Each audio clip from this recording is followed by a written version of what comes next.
क्या चल रहा है नागराज? मुझे भूख लग रही है मगर मुझे खाने का कोई शिकार ही नहीं मिल रहा है। क्या हो रहा है यहाँ? ओहो दादा, ज्यादा कुछ ना है। मैंने सुना है कि नदी में कुछ स्वादिष्ट मछलियां हैं।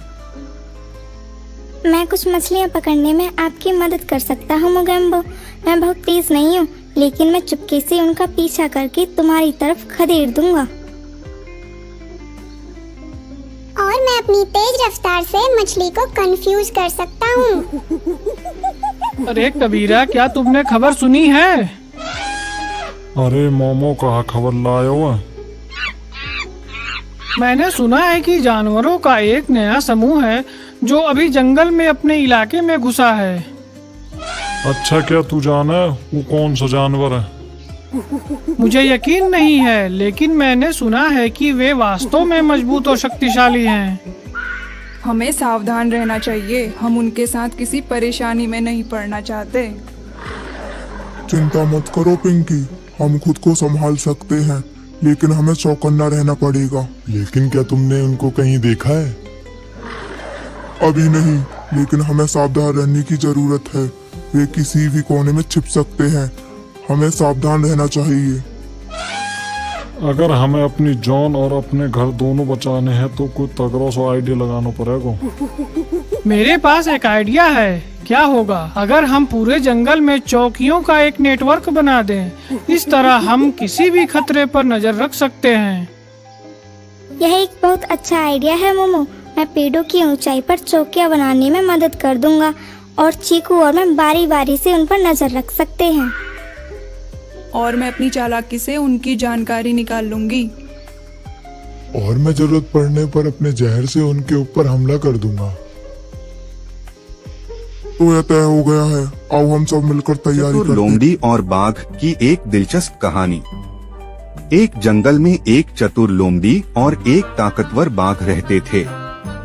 बाघ जंगल का राजा था और सभी जानवर उससे डरते थे। एक दिन लोमड़ी ने सोचा कि उसे बाघ को कुछ सिखाना चाहिए। लोमड़ी ने बाघ के पास जाकर कहा, हे बाघ, तुम कितने शक्तिशाली हो, लेकिन क्या तुम जानते हो कि अपनी ताकत का सही इस्तेमाल कैसे करना है? बाघ ने गर्व से कहा, मैं जंगल का राजा हूँ, मुझे किसी से सीखने की जरूरत नहीं है। लोमड़ी मुस्कुराते हुए बोली, ठीक है, लेकिन अगर तुम मुझसे सीखना चाहोगे तो मैं तुम्हें एक अनमोल राज बताऊंगी।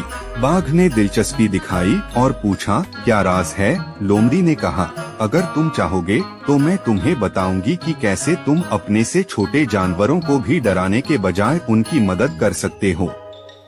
इससे तुम्हारी ताकत और बढ़ जाएगी। बाघ ने सोचा, यह तो सही है, अगर मैं सभी जानवरों का दोस्त बन जाऊं तो मैं और भी बड़ा राजा बन सकता हूं। लोमड़ी ने योजना बनाई। उसने बाघ से कहा, चलो हम एक योजना बनाते हैं।